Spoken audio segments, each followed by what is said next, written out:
Hello fellow beings, how you doing? Let me ask you a question first. Michael Jackson, Johnny Depp and Mike Tyson. What do they all have in common? Yeah, first one obviously would be the expertise in their respective fields and their massive earnings. But the more interesting fact is that all of these celebrities, irrespective of their huge income and success, eventually lost all their savings and ended up in a huge debt. And why is that, you may ask?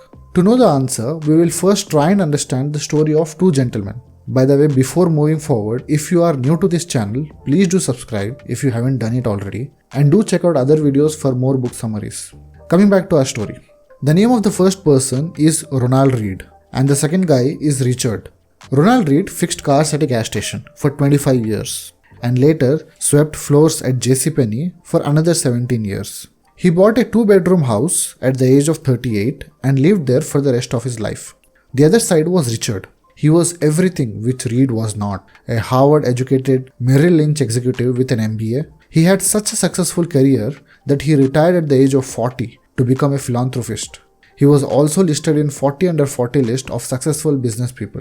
However, when Read died at the age of 92, which is when this humble janitor made headlines. And why? Because he was not just any other guy. He was actually a millionaire. From an early age, he started saving his income and invested in stocks. Then he waited for decades till it compounded into more than $8 million. In his will, he left $2 million to his stepkids and donated $6 million to local hospital and library. Now around the same time, there was another man in the news, but for the reason completely opposite. Richard borrowed heavily to expand his home, which had 11 bathrooms, 2 pools, 2 elevators and 7 garages. And then there was 2008 financial crisis. Though everyone was hit by it, but Richard's wealth was turned into dust. Forget being a millionaire, he had a negative account balance. And something similar is the case of 4 celebrities about whom we mentioned at the start of the video.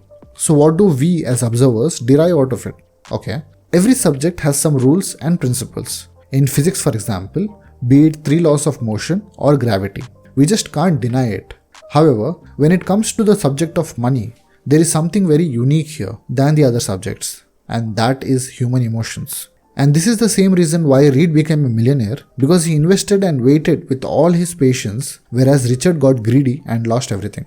And this is what Morgan Housel mentions in his bestseller, The Psychology of Money. That money doesn't care about your education or your income. All it sees is your behavior towards it. And this book mentions these soft skills which are more important than the technical knowledge about money.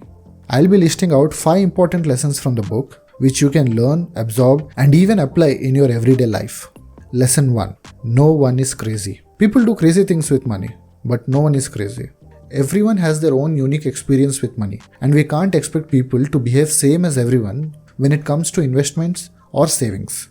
A person who grew up in poverty will have a very different approach towards his spends and investment as compared to someone who had a rich upbringing. If you give say $500 to a homemaker, she may safely hide it somewhere. If given to an old man, he may do a fixed deposit or give it to a young teen and they may invest it in crypto. Or let's take the example of lottery ticket.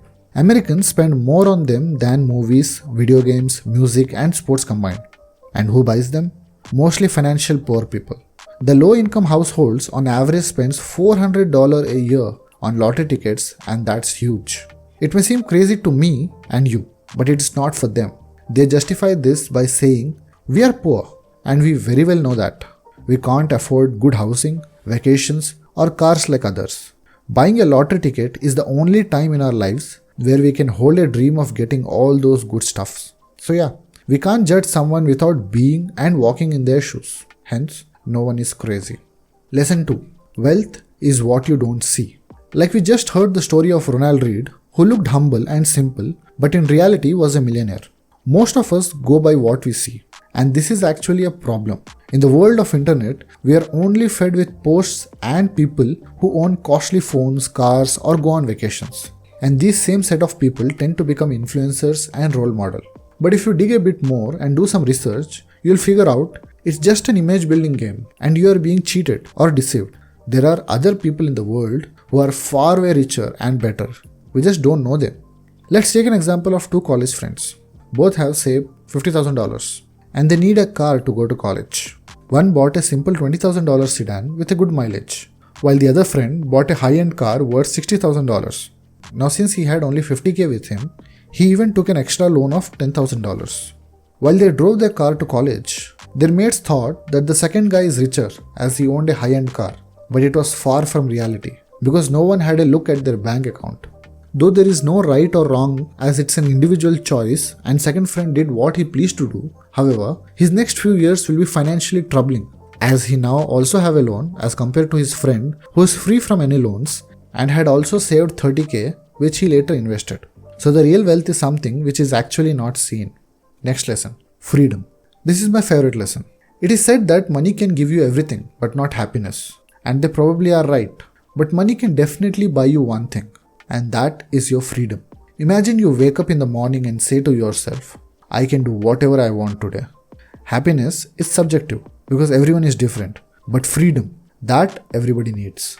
Everyone wants to do what they enjoy doing, wants to become what they are truly interested in. And believe it or not, this is priceless and powerful, both for you as well as the world. So earn just not to get rich, but to gain your freedom and time. Fourth lesson, never enough. At a party hosted by a billionaire, a friend says to his writer friend that their host, a hedge fund manager, had made more money in a single day than the total money you have earned through your best-selling novel. The writer smiled and said, yes, but I have something which he'll never have. Enough. And that answer stunned him because it was so right and accurate. Many of us have enough resources to be happy and satisfied in life, but we still want more. We don't exactly know when to stop moving. Let us understand this with the story of Rajat Gupta. Rajat Gupta was born in Kolkata and was orphaned as a teenager. However, what he achieved in life was phenomenal.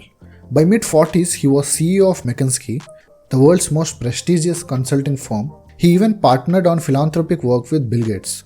Now for someone outside who is reading this story will for surely find this highly motivational and successful. His net worth was $100 million. He could have done anything he wanted in life, but what he wanted wasn't to be a millionaire, instead a billionaire, and he wanted it badly. During the same time, he sat on the board of directors of Goldman Sachs, and due to this, he was well aware of all the internal information, and he started indulging in insider trading. His act was caught and he was sent to prison. Now, coming from the slums of Kolkata and being a millionaire is in itself a huge win, but the want for more and more made him lose his reputation and the respect which he had earned for himself. So it is important to know when to stop and knowing when you have enough. Fifth and last, and extremely important, save money.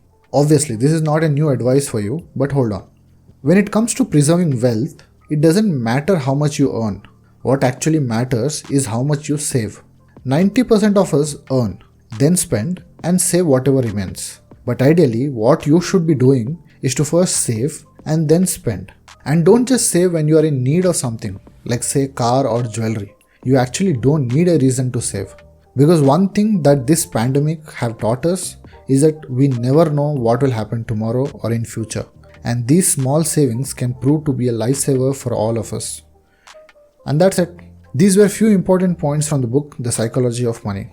If you liked it, do click on the like button and subscribe to the channel. Thanks a lot.